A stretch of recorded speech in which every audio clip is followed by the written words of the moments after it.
morning, everyone, and thank you so much for joining us for the final session From the Podium, Conversations with Great Performers.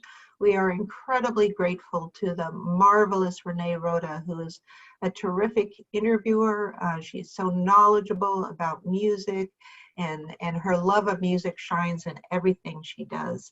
So we've been so happy to be able to present this today. It is the last week of our second summer semester of classes, but we will be announcing our fall semester on September 1st, and classes will begin on Monday, September 21st. So please keep an eye on your emails for more details. We'll also have a fall open house on Zoom on Thursday, September 10th at 10 a.m. Those are a lot of fun. And we have more amazing speakers coming up, including a terrific one on First Nation, Northwest First Nation art with Paul and Joan Gluck. And that's going to be on Friday, September 11th. And much more to come. But now I'm turning it back over to Renee to introduce our very, very, very special guest today. Thank you. Good morning, everyone, and thank you for joining me for From the Podium, Conversations with Great Performers. French conductor Stéphane Denève is the music director of the Brussels Philharmonic, the St. Louis Symphony Orchestra, and the principal guest conductor of the Philadelphia Orchestra. Recognized internationally for the exceptional quality of his performances and programming, he frequently appears at major concert venues with the world's greatest orchestras and soloists.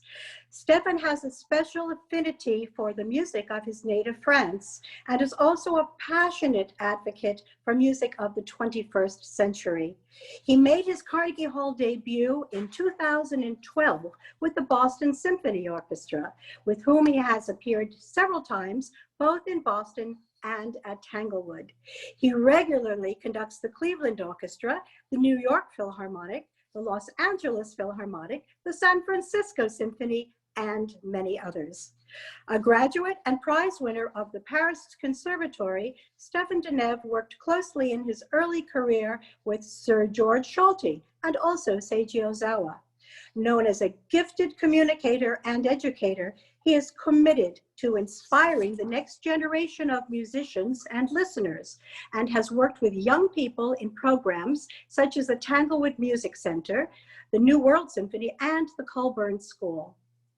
On December 8th, Stéphane Denève will have the distinct honor of conducting the Nobel Prize concert in Sweden when he conducts the Royal Stockholm Philharmonic Orchestra with soloist pianist Igor Levit.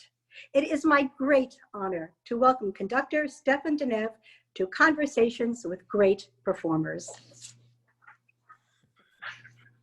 Hello, everybody. Hello, Renee. Thank you very much for your presentation. Well, it's wonderful to see you, my dear. Where are we finding you? At home, which is in Brussels, actually, to be more precise, south of Brussels, in the city of Waterloo, which is extremely famous for one of the biggest French defeats, yet I decided to live there. I remember how much I loved the mussels in Brussels. Oh my gosh, I can just taste them right now. The mussels, the French fries, just fantastic food. Chocolate. Yes, absolutely. And actually something very interesting, there is also something I love here, which is quite special. It's a kind of steak tartare, but not in the French or even Italian way. It's actually with a different sauce, but it's still raw beef somehow. And it's called, strangely enough, filet américain, American filet. Interesting. So well, we have a connection, and it is a delicacy from Belgium. I look forward to trying it. That sounds wonderful. You know, you were born in the north of France. You were exposed to music at a young age, and I understand that you would sit in the band with your father, who played the tuba. Yeah, my father for a brief time actually played in an amateur band, and I indeed just listened to that from inside, and I decided to start the cornet. So I started the cornet when I was, I think, 9 years old, but right away at the school where I was, there was an old nun playing the organ. It was a Catholic school, and I became totally in love with keyboards and with playing the piano. And so I actually started the piano when I was 10. But I understand you used to listen to the nun in secret. And yes. In the chapel of the school, I was hiding because I was fascinated by the sound. And she discovered me, actually. She just said, "What are you doing here?"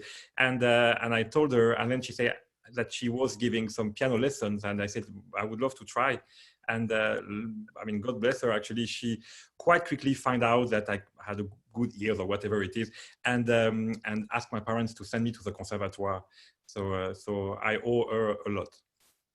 So at the risk of embarrassing you, I would like to show our viewers a picture of you when you were young, and how look at that. Is that not adorable? I'm not sure I like the before after. I have to admit that this little boy seems quite friendly. And if you look carefully, there is a little stain of chocolate, because I love chocolate already back then. I was 4, I think. Dark chocolate. Or no, milk chocolate. And I still love milk chocolate. I'm an aging child, I'm afraid. And so I understand you spotted a course in conducting at some point I understand you spotted a course in conducting when you were a young boy. Yes, I was 13 when I realized I was at the Conservatoire in Tourcoing, north of France, the city where the composer Albert Roussel, who I love, was born, in Tourcoing. There was this little conservatoire, and the director had a class of conducting. And it's quite funny because I really wanted to try that. And my mother asked the director, who said, no, we take musicians that are already formed, of course, like, I mean, adults, like 18 plus or whatever. And my mother said to him, but he's very tall for his age, which was true. And he said, no, but still he doesn't have enough experience and knowledge of the theory of music, everything. And she was apparently so annoying that to get rid of her, if I may say, he said, okay, fine, I will test him, bring him next Monday, whatever. And he tested me, and it's incredible. He saw a little something and decided to keep me despite my age. I was only 13. And so I conducted my very first little concert, participated to a concert the day of my 14th birthday. So conducting was a very early love affair. What do you think it was that drew you to conducting, Stéphane? Social, just make music with lots of people.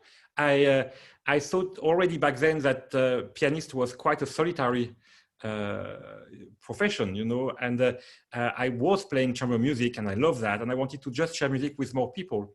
And very early on, I was fascinated by the spell, the magic of an orchestra, and all those sounds just fascinated me. So I wanted to do that. There's never been something about being a leader or authority or whatever, you know. I'm not a dictator in the making, I think. It's always just the fact that we could do music with a lot of people.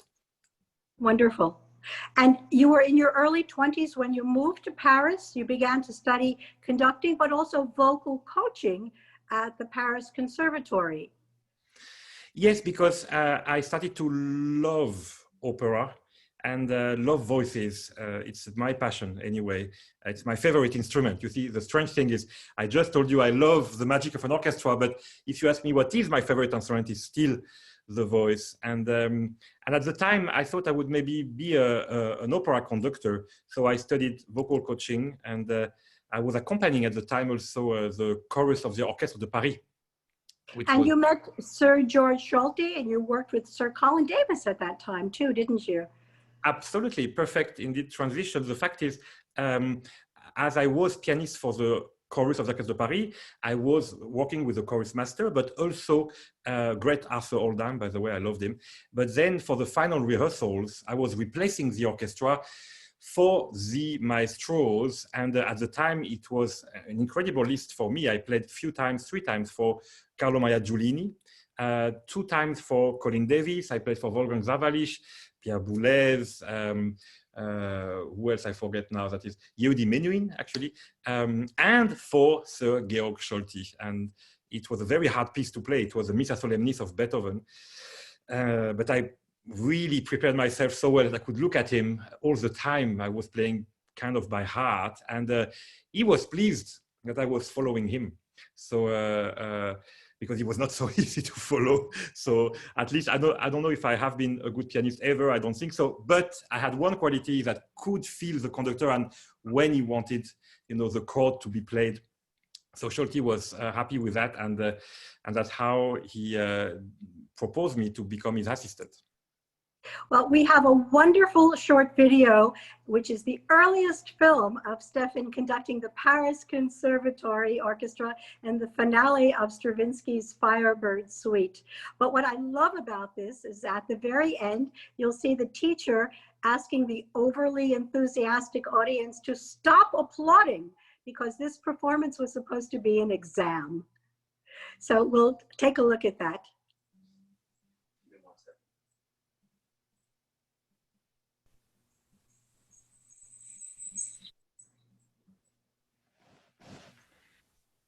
Nope, wrong one. There we go.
I forgot That's what he so said. wonderful.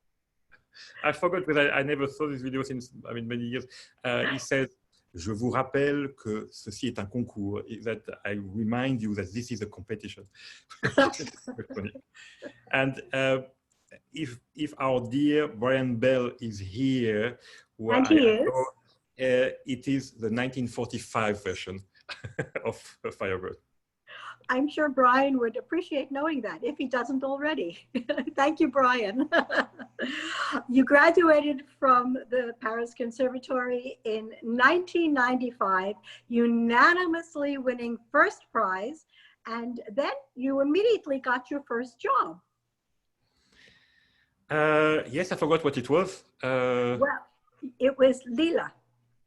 Oh yes, when I was younger, yes, I was doing a lot of things at the same time. Actually, I was working in Lille, and then fairly soon, actually something that I never, I mean, kind of said because it's kind of a secret. I then started to be assistant of Thurgood Schulte, indeed in the opera, and the Paris Opera offered me the position of chorus master.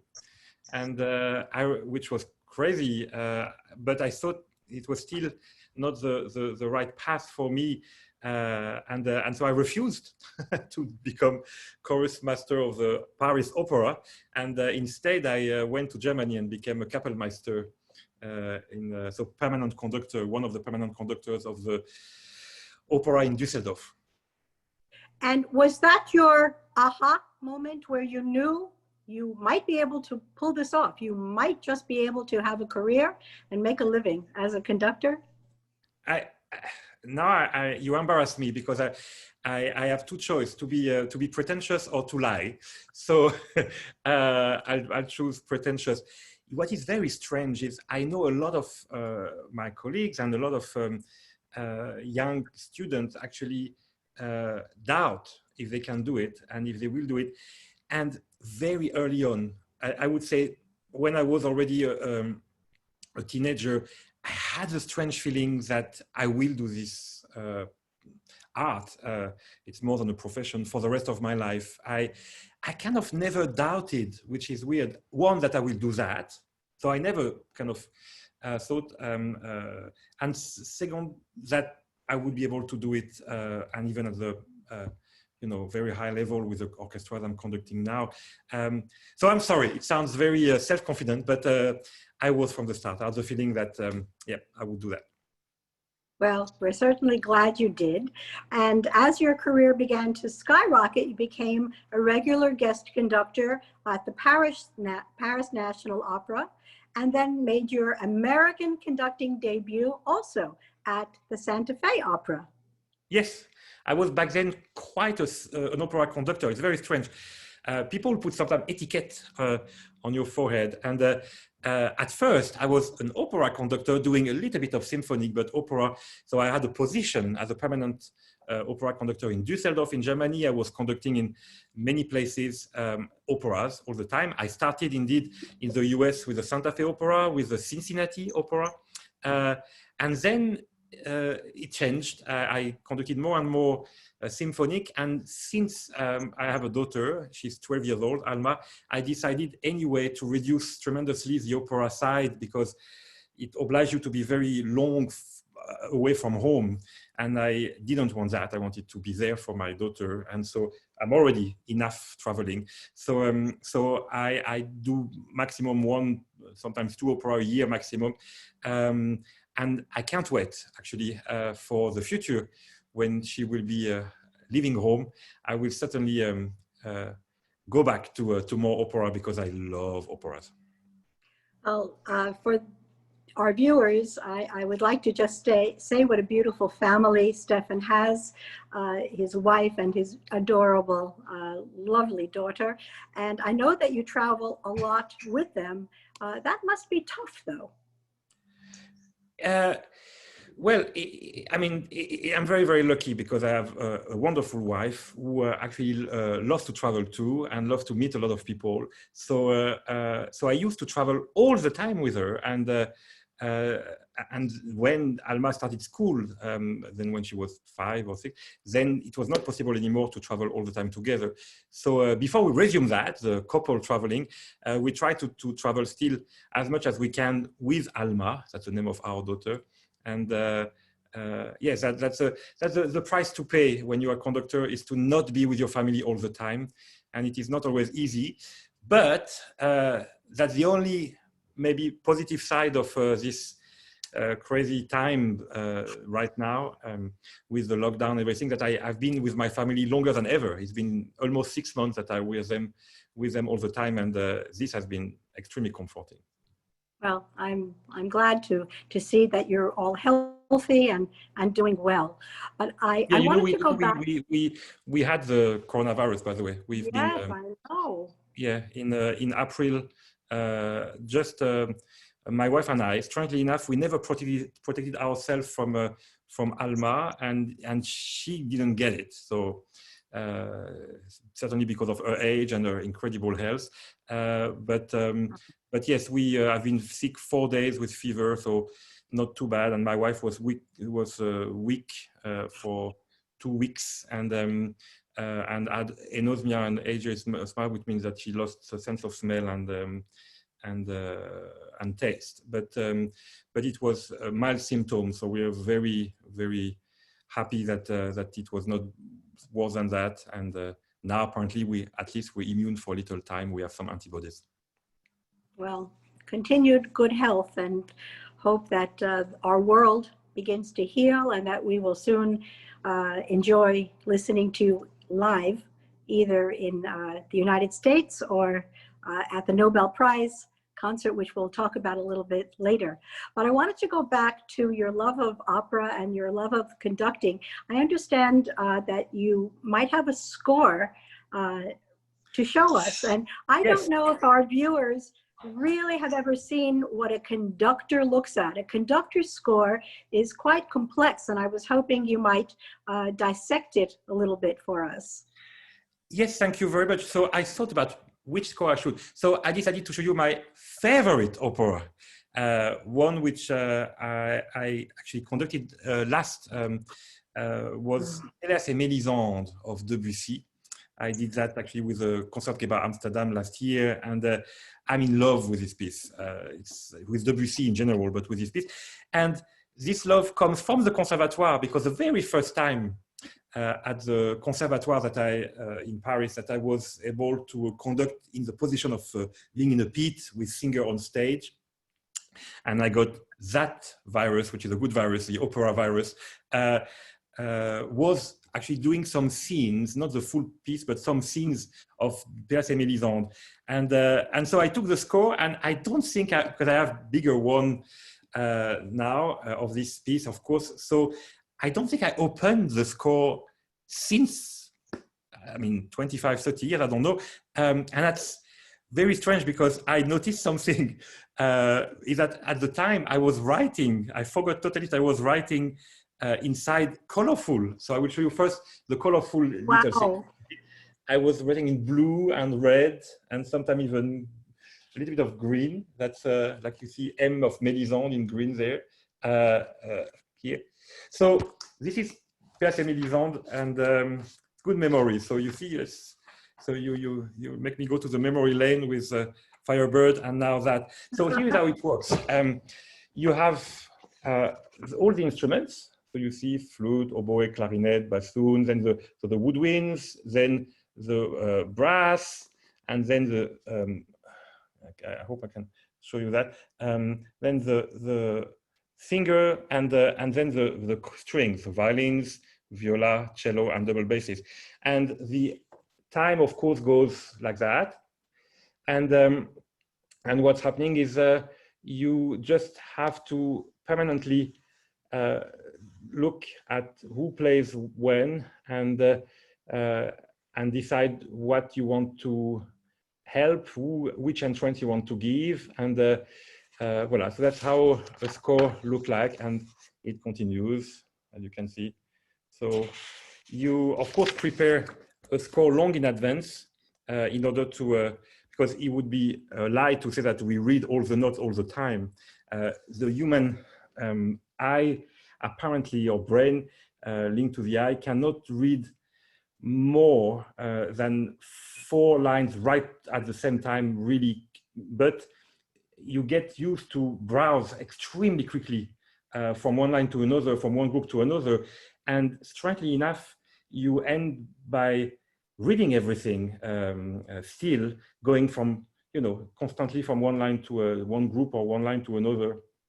And, but of course, you have to prepare the score before to know exactly the details and the little indication of the composer. You cannot read that totally well live. But if you remember and you're reminded by the score, you can then follow.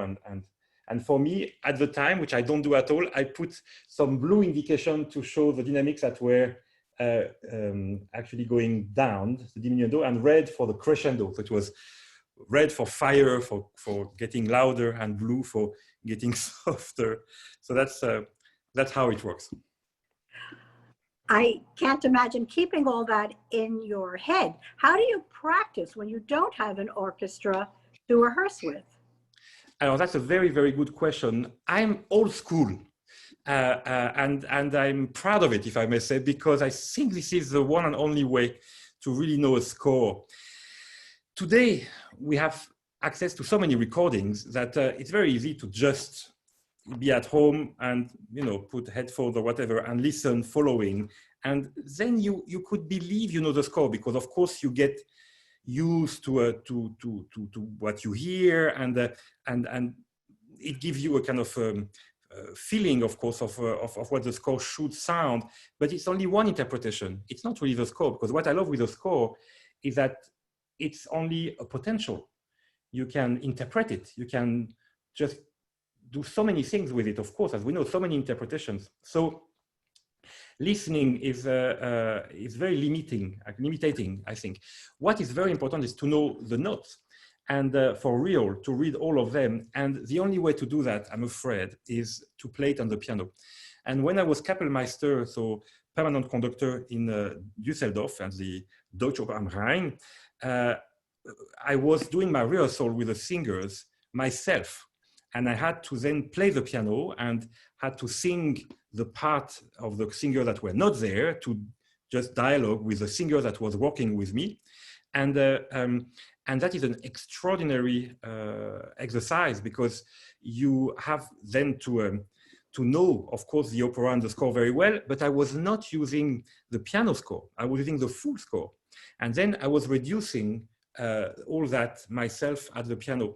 And you have to just put your finger on the right key. The only way to do that is to read exactly which keys are asked by, which notes are asked by the composer. And it's fascinating, because when you do that, you really start to know from inside. You notice a lot of mistakes that you would not notice otherwise, little notes that, oh, what is this note? Why is this? Which normally you would, if you just listen following the score, you would not bother and notice the little detail that is wrong sometime in the score. It happens often. And I still do that today. So every score that I learn, I go to the piano, and slower often than the tempo, of course, because it's so fast. I try to just read everything, and that's the way for me to learn a score well and to know it from the inside. Stéphane, do you have a number of batons that you use to conduct? Do you prefer one baton over the other? Yes, it's very strange, because it should not be important, but when you conduct a lot, after a while you test different batons, and then there is one that seems to be the right fit for you. So I will show you. Well, first I will show you actually a beautiful box that my wife offered me, and I was very, very proud. It was for I think a Christmas a few years ago, and look at this. Look at it. It's a beautiful box, and inside you have something that keeps them straight. Beautiful. Voila, so you have no danger to make them, bend over, and then hop. Voila, this is actually this is cork, so the same material as a cork of a bottle, and this is only in wood, painted in white. So it's a very simple thing. It costs nothing, by the way. I think this one costs $12, something like that. So it's very cheap. You can break it very easily though, so it's good that it's inexpensive.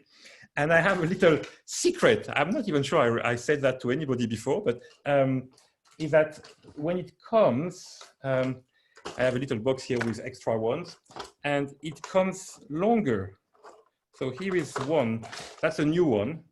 Oh my. So, and the end actually is a bit menacing. You see, this is very pointy. Ooh. Yes. And it's too long, because I tell you why. Because what is fantastic is that it's actually well balanced. So here, this one being too long, the point of balance is somewhere here. You see that? So, and this is not good. Voila, like it. This is not good, because then when you hold it here, it weighs a little bit more than if the center of gravity was exactly. So I cut until it's perfect, and I can show you that here. So this one is cut at the end, a few centimeters, and then this one, the good thing is it has a perfect balance. Oh, almost. Voila.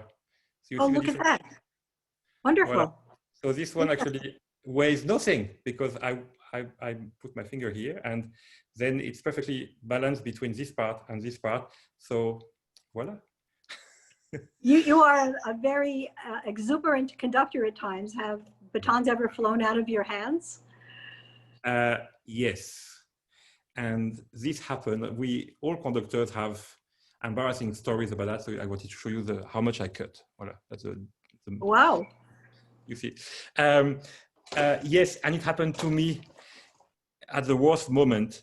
I don't know if you know, but in Germany, it's crazy. They have still in Germany what they call repertoire opera, where they do something like 40 to 60 sometimes different titles of opera during the year. And they alternate this opera. They rehearse it very well for a month or two. They premiere the production, and then it's ongoing, and they do revival of the same production, like 3 performances in October, and then they do 5 performances in March, and then 2 in June. And it allows them to alternate different titles every day. So if you go to Munich, to Berlin, to Düsseldorf, to this Frankfurt, Hamburg, then you will see at the opera that there is Monday, Don Carlos, Tuesday, you have La Bohème, Wednesday, you have Hansel and Gretel, Thursday, you have Valkyr. I mean, it's crazy. And say how they do that, because they rehearse once and for all a big production, and then they just do it again. So that's how they work. And for the music, which is extremely well known, that is played often, like, for instance, Magic Flute, they basically never rehearse, maybe with the singers a little bit, but they do performance without any rehearsals right before that performance. And when they want to try a conductor, to engage a conductor, they do something called a Probedirigat. So it's a test, throwing the conductor, of course, somebody who can do it, who has shown experience. It's not no risk, of course, but without rehearsals. And this is my case in Düsseldorf. I was tested, conducting Magic Flute with no rehearsal at all. And there were great singers, like Kurt Moll was there. I mean, the great bass singer. And it's so strange, because you basically, Kurt Moll, this great singer, I didn't see right before the opera. You can say hi in the dressing room, but then that's it. You just go for it, and you conduct. And so there is a big amount of nervousness still, you can imagine, to do something like that. And here I am in Düsseldorf doing my Magic Flute, my kind of engagement test. And I start, and then pom, and next bar, and my baton just flew so badly to in the air and in some rows, and I had to finish the full first act without baton. And I lost 10 years of my life, I would say. But the orchestra kind of smiled. There was kind of a start, but finally it went well, and they still engage me. So you see, it's not the baton that makes the conductor, luckily, but the music. Well, I'm glad to hear it had a happy ending. Oh my goodness. You know, you are the music director of the Brussels Philharmonic, Yep. which is known to be a pioneer in performing contemporary music.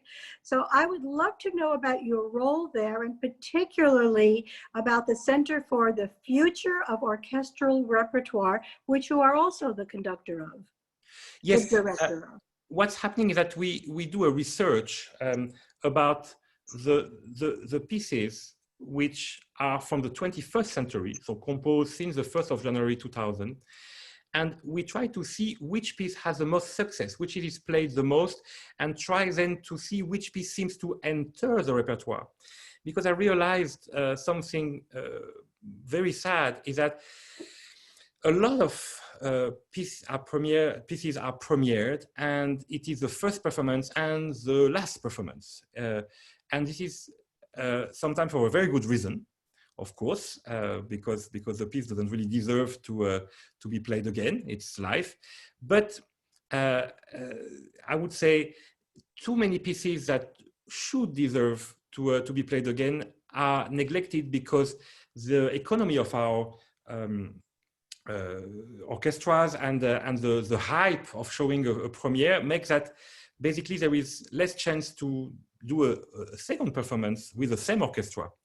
You know, some pieces are co-commissioned, so there they get played with the different co-commissioners. But it's kind of rare to see a recent piece performed again by the same orchestra. And for me, that's really is a problem. We have to establish a repertoire, and we have to have some masterworks like crème de la crème, the best pieces, played again, repeated again, and help them to enter the very important core repertoire of the orchestra. So what we do is we make a lot of research, we put that in a website, and we actually perform them. So every concert I do with the Brussels Philharmonic includes at least one, sometimes more, piece of the 21st repertoire in order to confront them all the time with the core repertoire and hopefully to show what will stand the test of time and become, you know, the recognized pieces of the future. Thank you. Thank you. You also became the 13th music director of the St. Louis Symphony Orchestra in 2019, following in the footsteps of conductors such as Leonard Slotkin and David Robertson. I was wondering if you would tell us what is different about conducting here in the United States rather than in Europe? Well, I love America.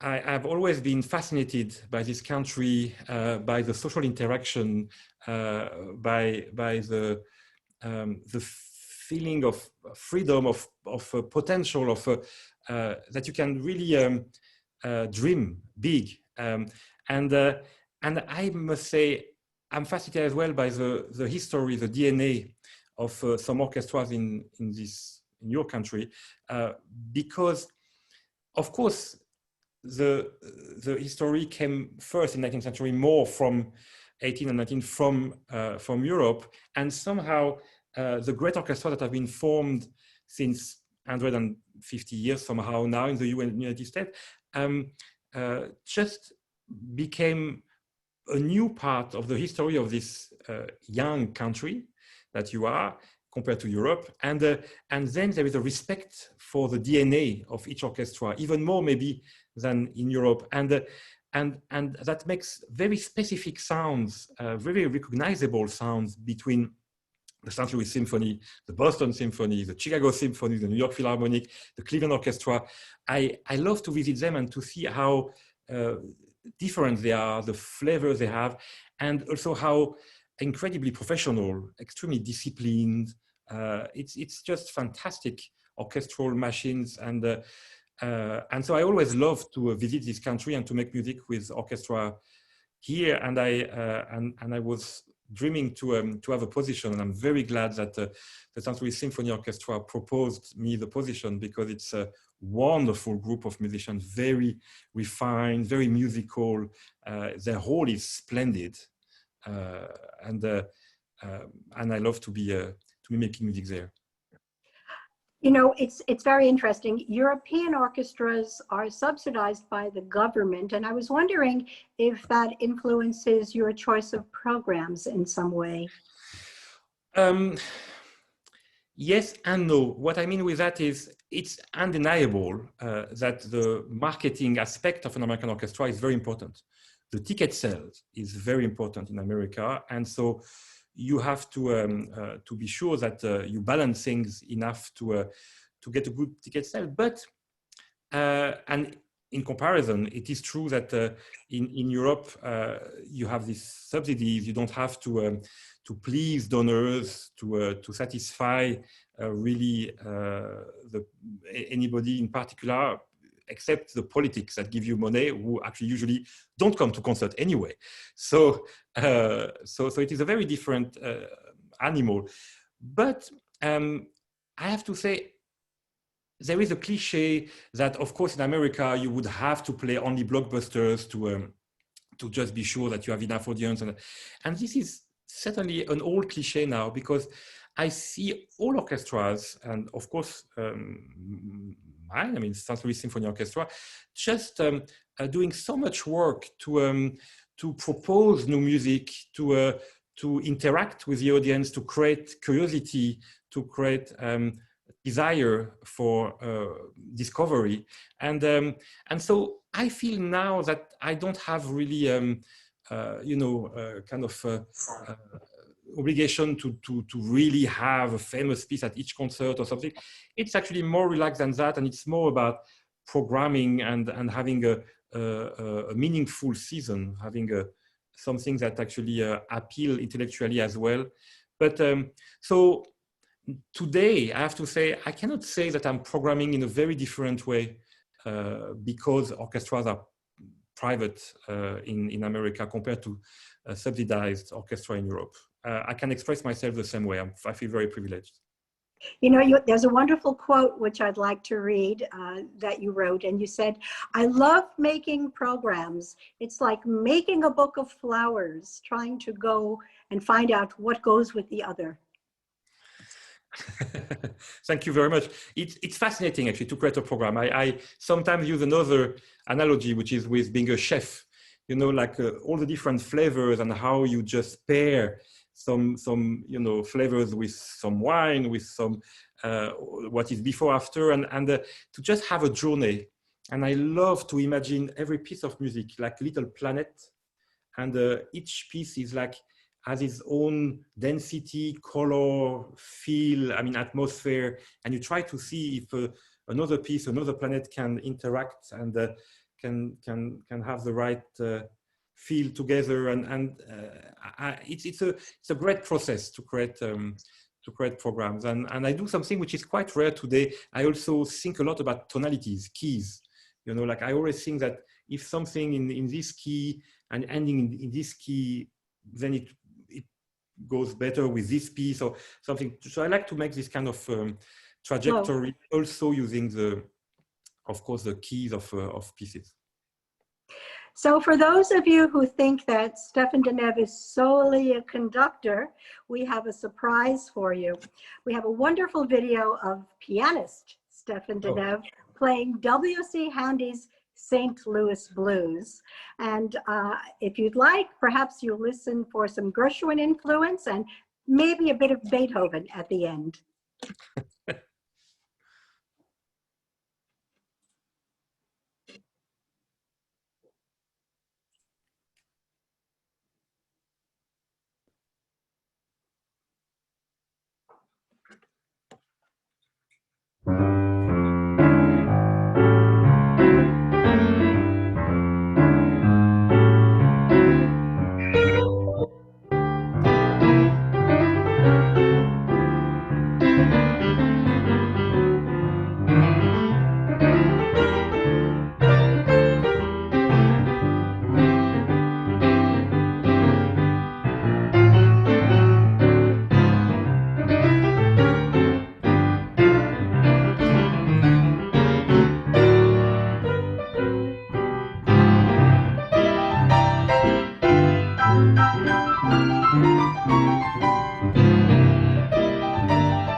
Bravo, bravo, bravo. St. Louis is so lucky to have you.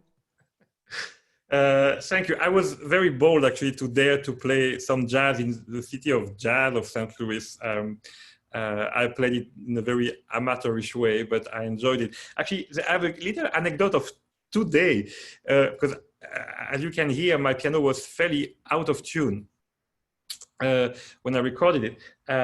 And actually, maybe it fits, of course, with kind of slightly honky-tonk-ish piano sound. So that's not too bad. But just now, this morning, actually, a tuner came. I will show you. It's here. I don't know if you can see.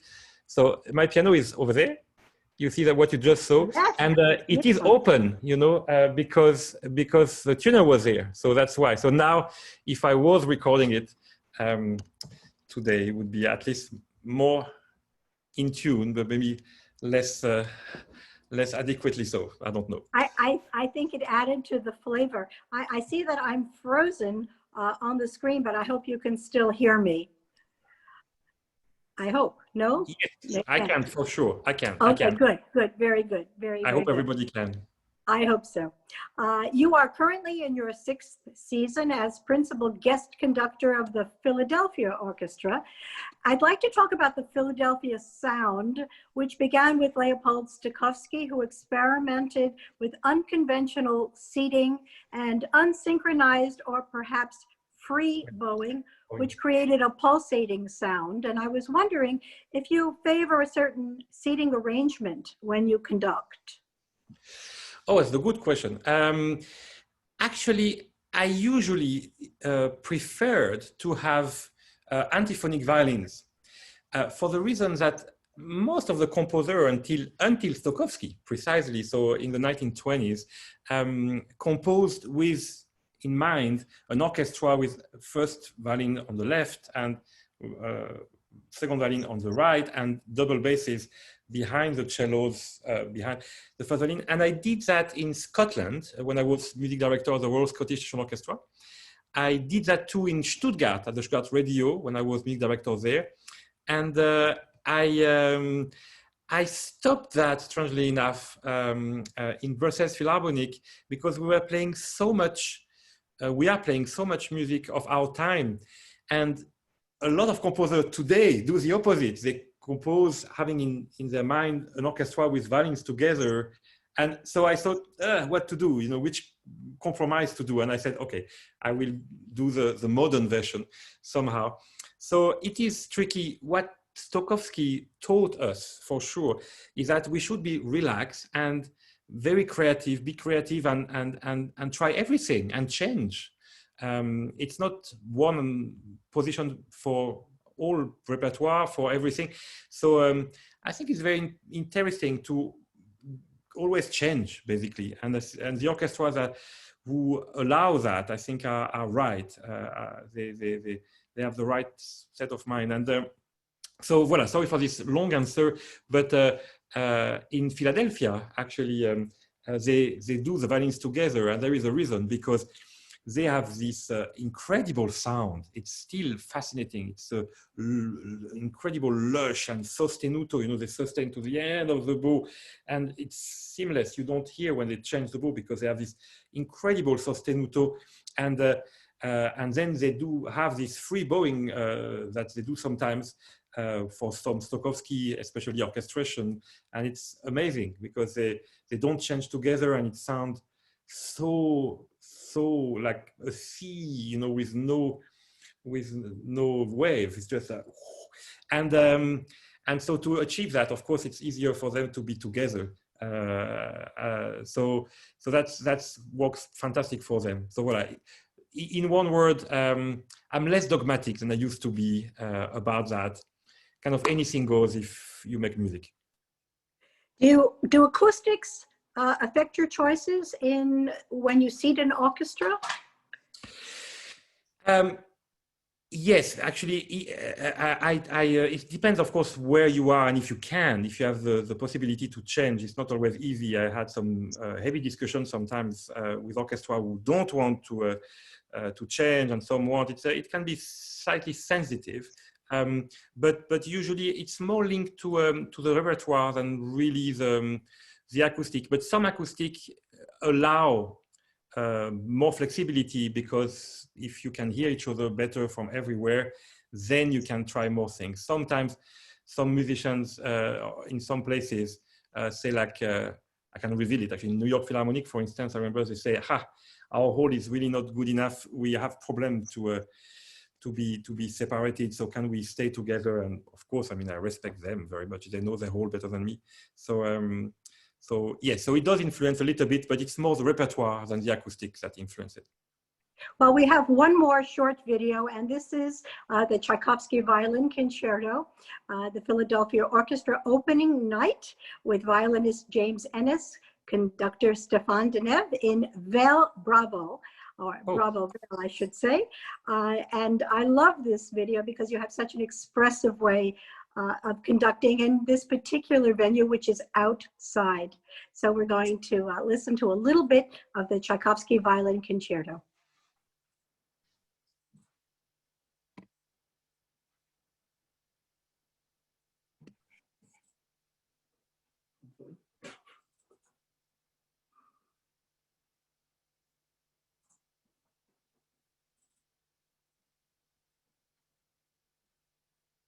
Mm-hmm. 1 second. We're almost there.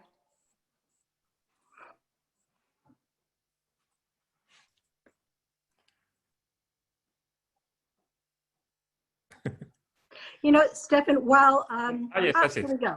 Yes, very good.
What a wonderful video.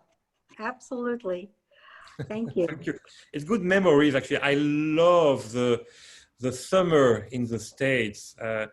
And I have to admit, actually, that I'm missing so much coming to Tanglewood. I had some great visits and great memories in this incredible festival. So I'm very sorry to not be there since a few years, because I love it. Well, we made you here, and I was wondering, what is special about conducting the Boston Symphony Orchestra at Tanglewood for you? No, conducting the Boston Symphony Orchestra is special everywhere, but indeed Tanglewood is a fabulous place. The acoustic is so good, and the spirit, the sophistication, the quality of the programming. I don't know. I feel it's a very, very, very special summer festival, and I am in love with the Boston Symphony for their incredible playing, their history, and of course the quality they show in French music, which is very dear to me as a French.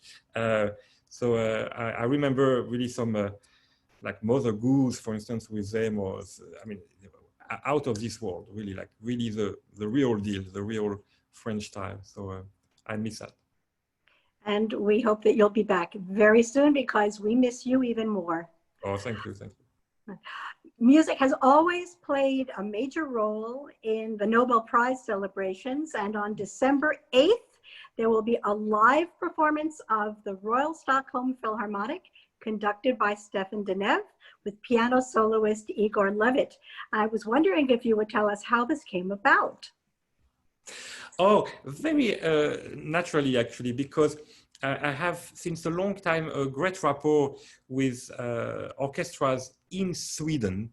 I love actually this country. It's a fantastic country, and I love it so much. By the way, I married a Swedish girl. My wife is Swedish, and but way before I met her, actually, I was conducting the three main orchestras in this country, which are the Royal Stockholm Philharmonic, the Swedish Radio Orchestra, and the Göteborg Symphony. And so it's been now 20 years that I'm going there regularly, and I developed a very nice relationship with the Royal Stockholm Philharmonic, and they just asked me to conduct this year concert, which is an immense honor, as you can imagine, because it is a very important, like the concert of the year in Sweden. It's televised on the first channel on TV. I mean, it's wonderful, and so I'm very, very pleased. I have good news. Despite the coronavirus, actually, it is happening. If there is a second wave, they told me, if something really bad happened now in the fall, maybe we'll go even as far as doing it without audience, but the broadcast will happen, and we will play this concert. So I'm very pleased. Have you decided upon the concerto as of yet? Yes, it will be the fifth of Beethoven with Igor Levit. Yes, it will be the Wonderful. Wonderful. And I'd like to tell everyone that you can see it live on December 8th between 1 and 3 p.m. Eastern Standard Time.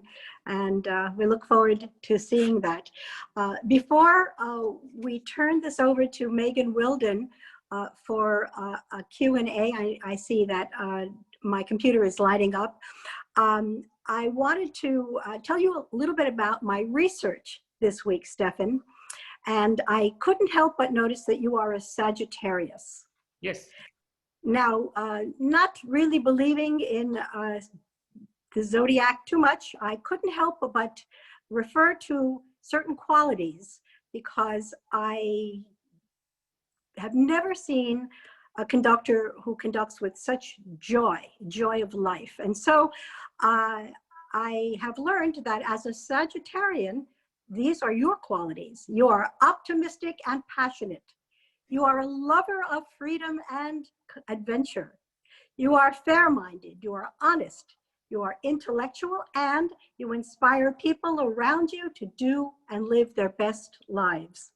So not surprisingly, you are perhaps the best conversationalist in the zodiac, and I am really thrilled to have had this time with you. I tell you something, it's too much, but you described actually right now the qualities of my wife, who is born the same day as me. Really? She's also really? She's born the same day, yes. Well, that's why one of the reasons you have a beautiful marriage. Thank you. In any case, we're going to turn it over to Megan Wilton, the executive director of OLLI, and we'll look forward to connecting a little bit before our program ends. Megan? Oh, thank you so much. Hello. Oops. That was a wonderful conversation. Thank you both so much. And we have lots of wonderful comments and questions from the audience, who also absolutely loved it. The first one is from Francis, and he asks, do conductors from different countries elicit particular sounds, color, or tempi from an orchestra? Well, it's a very interesting question about the national differences between us. Of course, it's very interesting. I love the idea that we can all over the world perform music of another country, you know, very well. At the same time, you can't avoid a tiny little accent. You know, some people can speak, you know, an American can speak French absolutely perfectly, yet there will be a little charm of some American accent in this French. And it's very hard to avoid totally to speak without accent. And maybe, I have to admit, it's maybe the same in music. So some repertoire can be very sensitive to this accent. I would say the French repertoire is certainly being very specific in its colors, in its kind of cultural references.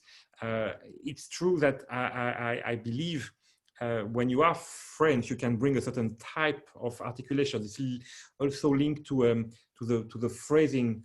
You know, we do solfège in French, for instance.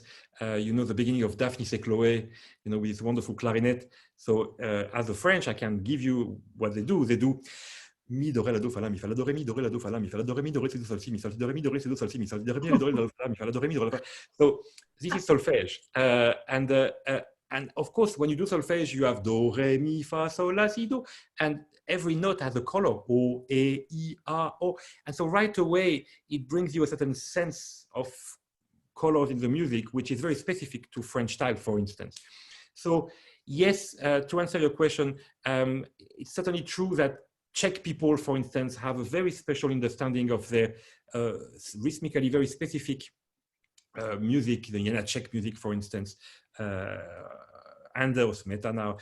And I remember with Scholti discussing about Bartók, and he was Hungarian, of course, and we did together the Bluebeard Castle of Bartók, and ta-da-da-dee-da, this way of having this what we say in music, iambic rhythm, so just short, long, ta-da-da, ta-da-da, but without a heavy accent on it, for instance, which is very specific to the way Hungarian people would speak. So same way, he was really understanding Bartók in a very idiomatic way. So different culture can bring different truths about the music, but at the same time, it's more important what you have to say. And if you say it with a bit of an accent, it can be charming too, and even add to what you are saying if what you say is important. Thank you. I have a question from Carl Schuster. He says, those of us who attend Tanglewood think of it as unique, but of course Europe also has beautiful summertime venues. What are a few of the outdoor concert spaces that are very special because of the music or the setting or both? Great question. I am particularly in love with Tanglewood. I think it's very, very special. And so I agree that it's unique for sure. That said, the acoustic of Blossom, the Cleveland Orchestra summer residency, is terrific. It's all in wood, and it sounds so, you can really play so soft. And so I like the acoustic of Cleveland tremendously. I love the setting of Vail, because it's in the mountains, and you conduct, there is a kind of garden at the end of the stage, and sometimes it even rains a little bit and you can see the rain falling. It's very, very charming. I like very much Saratoga, which is also a good acoustic. I'm a big fan of a place which is Hollywood, the Hollywood Bowl. It's strange because I'm not so fan of amplified music, and in the Hollywood Bowl, it wouldn't work today, at least, without amplification. So the orchestra is entirely amplified, which is only the case in Tanglewood, for instance, for the lawn, right? Inside of the shed, there's no amplification. And over there in Hollywood, it's totally amplified. So it's strange. You hear on stage something with no projection, and then they hear it magnificently loud in the audience. But there is a glamour there. There is something special, I have to say, in the Hollywood Bowl, something that fits the city. It's a city of angels. So I like it there too. So voilà. I mean, I must say I do like outdoor venues very much. It's a different way to reach out to people and to exchange with them, and people are more relaxed. Orchestras are usually very relaxed, and sometimes you have this kind of flavor of playing music with friends, you know, like without the ceremony sometimes of a concert. It's very inspiring. Thank you. Sarah Gelbert writes, I've had the wonderful pleasure to experience Stéphane Denève conduct at the Hollywood Bowl. And she asks, is there a bonding relationship or camaraderie with other conductors, or is it more separate, and why is that? And she's asking both professionally or socially. Actually, Tanglewood, what is very special in Tanglewood is the way it's organized. You have weekends with different conductors. And I remember some incredible moments, like especially, I don't remember which year it was, but I conducted the famous 1812 Overture with everybody together for the Tanglewood on Parade.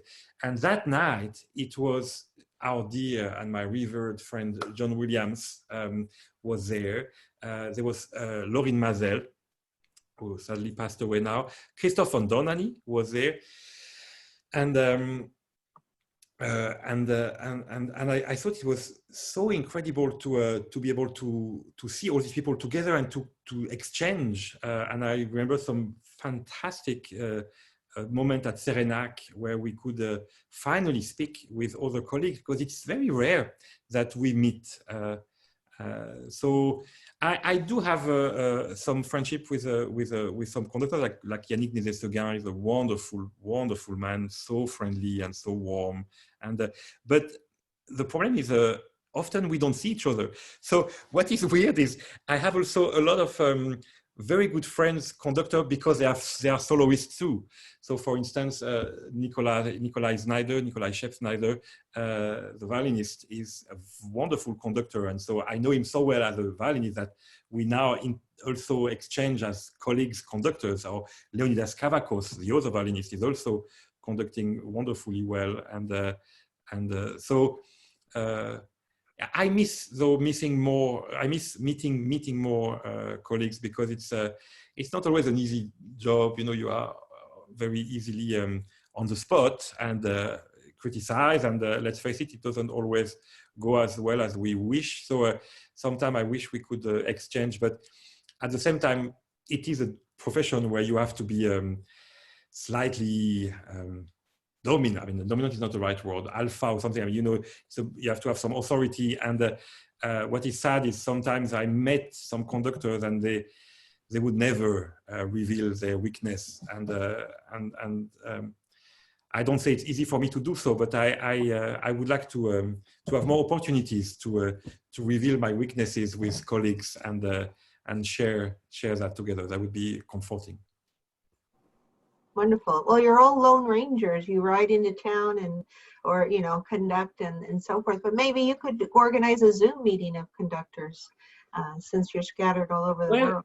Actually, I really enjoyed our friend Alan Gilbert did that actually during the early lockdown in, I don't know, in April, May. He did some wonderful meeting of 4 conductors in Zoom, and I really enjoyed that with Simon Rattle, with Esa-Pekka Salonen, Marin Alsop, the wonderful Karina Kanelakis, and I thought it was a very good idea. So yes, I didn't participate myself to that, but I would like to, because it's so good to share. Absolutely. So I have a question, if you don't mind my interjecting something. I know you have many wonderful friendships with soloists, Stéphane. I understand that Jean-Yves Thibaudet was your best man at your wedding. And so I'm wondering, is it the conductor's opportunity to engage the soloists when you have programs? Who engages the soloists? Well, you know, there are different times in your career. So when you start your career and you're engaged by the first orchestras, usually they tend to propose you the program, to propose you the soloists. They have their own agenda with a season. And so as you are the kind of newcomer, you better say yes and accept and go. So that's how it started at the beginning. But then luckily, as you get a little bit more re-engagement and more success, you can be a little bit more selective and influence more what you do. And I am in this very, very nice part of my career now, may it last long, where I can often discuss. So of course I take suggestions from artistic directors and other, you know, permanent conductors about what they want me to do as a guest conductor.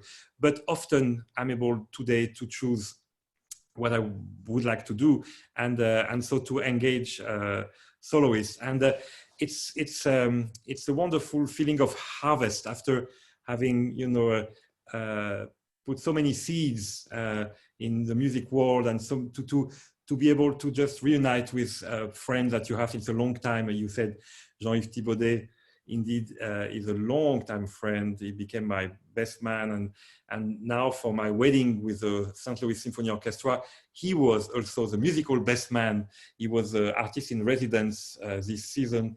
So this is actually really a special feeling.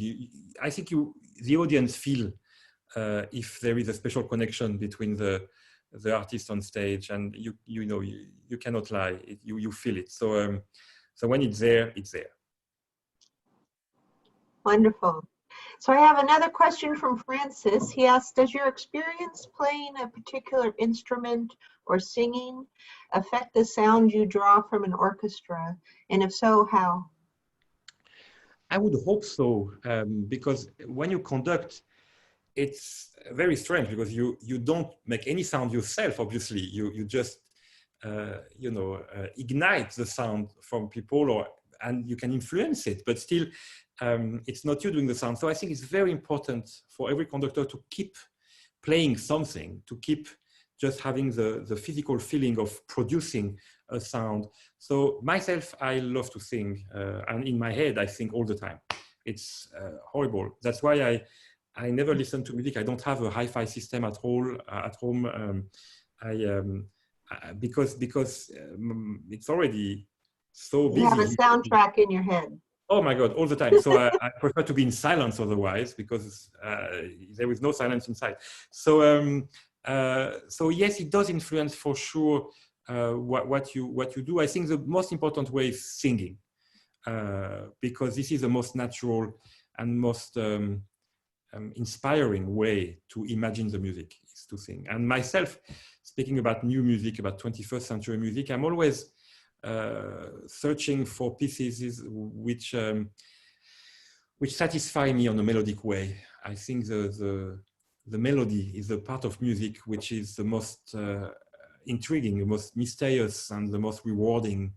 And you can learn, harmony, you can learn rhythm, but the power of a great melody is still something so special.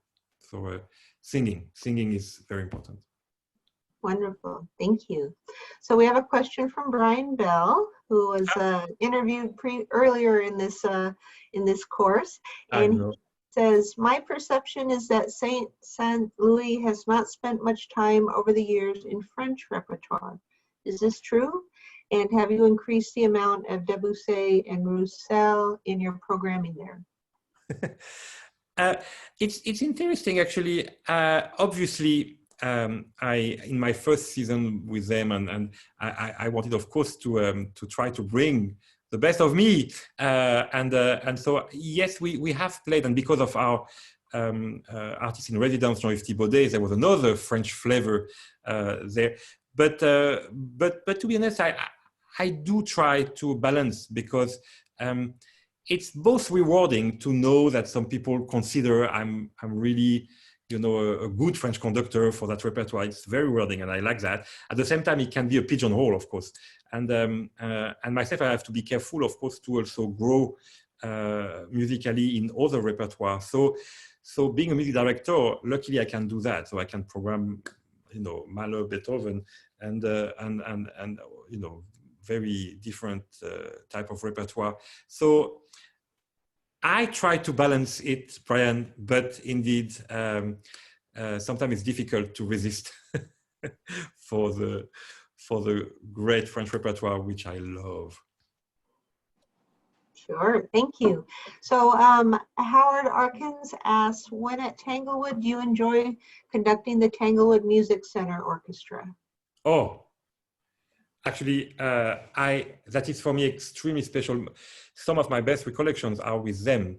I remember La Valse. Actually, you can look online. It's actually on YouTube with them, and they played so well with such a flair, and all those young people, are incredible. And also, we did a Debussy project. We did a La Mer with them, which was so good. The level of virtuosity. You could arguably say that this is the best, with the New World Symphony, which I love so much too. Those two, and let's add the Colburn School Orchestra. They're so good. And Curtis. What do you have in America? It's so fantastic. Those places I just named, Music Academy of the West, you can add that too. It's very, very, very, very special. But the Tanglewood Music Center Orchestra is top of the game. Thank you. I love them. Anytime. We have some more questions from Francis. He asks, in your role as a visiting conductor, what input do you have in the pieces selected for performance during the concert? Well, I think I answered this question just before about the fact that it's always a dialogue with every institution. Depends if they have a big festival, if they, I don't know, I can give you an example. Right now, I was finalizing a program for the Concertgebouw Orchestra, and they are doing a festival in the future called Made in America. So we were working on specific pieces that would fit. So, and it depends, of course, some artistic director can really desire, which I love. I love when somebody say like, I really would like you to conduct that for us. And you feel it. If it's genuine, then you want to please. And of course, if somebody says like, well, we are doing, all these symphonies and we want you to be part of it. So we have this one free, can you do it? Then it's less attractive, obviously. So I'm now in a position, as I said before, where very often I can discuss and propose what is most appealing. But something important, people don't often realize that we we prepared years in advance, sometimes almost 3 years in advance, at least 2. And so it's sometimes hard to know what you will want to conduct. And it happened to me that 2 years later, I'm arriving and say like, why did I program this piece? You know, but it was 2 years ago. So, you know, your taste change, your desire change. So it's tricky. Programming is tricky. Sure. Stéphane, I have another question, which is that you conduct all over the world. Do you have a specific language that you rehearse the orchestras in? Well, in France, it's French. In Germany, it's in German. When I'm in Russia, I do conduct, I mean, I do speak, but it's a mix, but I do like the numbers and some simple indications in Russian. And for the English-speaking countries, it's in English. Oh yes, I forgot Italy. Of course, no, I'm lucky to speak very, very, I mean, good Italian. So yes, I rehearse in Italian at La Scala or in Santa Cecilia in Rome, and I don't speak Spanish. So when I'm in Spain, I'm a bit embarrassed because I cannot speak Spanish with them. But voila, it's interesting. It's a different way of rehearsing. When I'm in Italy, I become a little bit like, man, no, okay. And you know, I speak with my hands a little bit more, and I don't know. It's I think I will try to, which I succeed very well, to never lose my French accent in English, because you still seem to appreciate that. I'm very privileged that you like the French accent, because I cannot get rid of it, I'm afraid. So. That's wonderful. Thank you.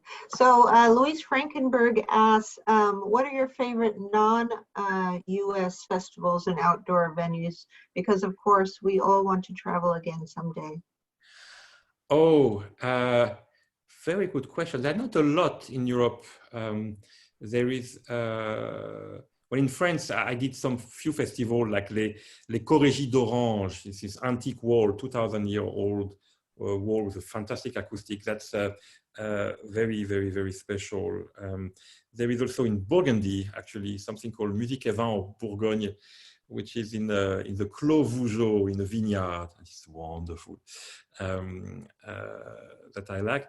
I did some concert in Stuttgart as well. Oh, there is. You can see that on YouTube. Actually, there is with Lang Lang. We did Rhapsody in Blue, and it was in the castle in Schloss in Stuttgart. Let me think what I did outside. Most of the big festivals in the summer are inside. Oh no, there is one. Oh, fantastic! I love it. Last year I conducted another great young musician orchestra, one of the best, European Union Youth Orchestra. And it was in Grafenegg in Vienna. I mean, 1 hour from Vienna. And this is terrific. It's a beautiful acoustic, and it's a beautiful setting. Yeah, Grafenegg, that's very special. Voilà. Great, thank you. And Brian Bell has another question. What worries you about classical music today? Very good question, Brian. The renewal of the repertoire for me has been a very big concern, but I want to give a message of optimism indeed, and hope. I think it's going very well, and the quality of the music composed today, I think, is very, very high, and I'm also very happy to see a lot of emerging female composers, and I was just actually writing to Anna Klein actually yesterday, and we'll do some more music together. And in Philadelphia there's Jennifer Higdon, and I must say there is really a lot of good music written today. So I just want people to realize that it's to be curious, basically. I think what is very important is that we keep open-minded, that we keep searching, that we we don't think things are fixed. And it's, yeah, just being open-minded for me is the quality that is required from everybody, from the musicians, from the programmers, from the staff, and the management of the music world, and from the audience as well, really. It's sometimes I'm a bit jealous of, you know, the visual art with all those very successful exhibitions, modern art exhibitions that are so well attended and so exciting and so much hype. I mean, so much, you know, and I wish we would convince people that the classical world can be as exciting an art form with the world of today, that is in sync with the world of today. So that's, yes. What worries me is any kind of museum effect. I just don't want classical music to be a museum. That is a wonderful and very Sagittarian answer. Focused on optimism and being open-minded. Sorry, just wanted to continue on what Renee said. And now I just, because this is the last session of this wonderful course, I'm just going to read some of the comments of the attendees about it. From Linda Samble, what a wonderful conversation and fascinating course. Thank you all. Let's see, Sarah Gelbert says, thank you for this wonderful series. Renee did a fabulous job, I agree. Bring her back soon, COVID or not, bravo. So yes, crossing our fingers that she'll teach for us again, or lead another a wonderful conversation series. Elihu Katzman says, wow, what a great experience this has been. This comment relates to the entire series. Renee Rotta is terrific. Let's see. I know there's more in there. And Jenny says, I've enjoyed it. And she says, any info on the fall semester coming soon? Peter Edelman says, Renee has been great. Sue Gorham says, this is the best of the best. So the accolades are pouring in. If this was in person, you'd have a standing ovation, Renee. Absolutely. So thank you for keeping classical music so alive and vibrant for all of us. Thank you for having such wonderful guests like Stéphane visit. It's one of the silver linings of having online classes, is we can all gather from wherever we are and inspire each other and have a wonderful conversation. So thank you to everybody here today. And Renee, do you want to say a few last words? I want to say thank you to our listeners for entrusting me with your time. I've really enjoyed it. And Stéphane, we wish you only the best in your life, in your career. It's just been a joy to speak with you today. And I have really loved all of my conversations over the last 6 weeks. And I thank you all for listening. And Megan, the best to you as well. Look forward to seeing you soon. Thank you. Thank you. Thank you so much, Renee. Thank you for allowing me to speak and to share. And a very special little dedication to somebody very dear to my heart, to Martin Bookspan. I hope he will hear me, and just to say that I love him. Thank you so much. He is actually listening, and his family is listening as well, and he sends those thoughts right back to you, my friend. Wonderful. See you very soon. That's beautiful. Love to your family. Bye-bye. Bye-bye.